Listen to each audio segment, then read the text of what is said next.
මාස 10 වනදා සිට දිවයිනේ නිරිත දිග කොටසේ වැසි තත්ත්වයේ වැඩිවීමක් සහ දිවයින හරහා දිවයින වටා මුහුදු ප්‍රදේශවල විටින් විට හමන තද සුළං බලාපොරොත්තු වේ.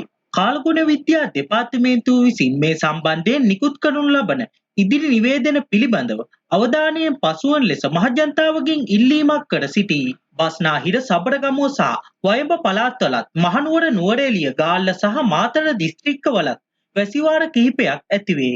උතුරු සහ ඌව පළාත්වල සවස් කාලයේදී හෝ රාත්‍රී කාලයේදී ස්ථාන සල්පයක වැසි හෝ ගිගුරුන් සහිත වැසි ඇති විය හැක. මධ්‍යම කඳුකරයේ බටහිර බෑවුම් ප්‍රදේශවලත් උතුරු මැද වයඹ සහ දකුණු පළාත්වලත් ත්‍රිකුණාමලය දිස්ත්‍රික්කයේ විටින් විට හමන පැයට කිලෝමීටර් 30ක 40ක පමණ තද සුළං ඇති විය හැක. ගිගුරුන් සහිත වැසි තත්ත්වයේ සමග ඇතිවිය හැකි తాවකාලික තද සුළං වලින් සහ අකුණු මගින් සිදුවන අනතුරු අවම කර ගැනීමට අවශ්‍ය පියවර ගන්නා ලෙස ජනතාවගෙන් කාරුණිකව ඉල්ලා සිටිනු ලැබේ.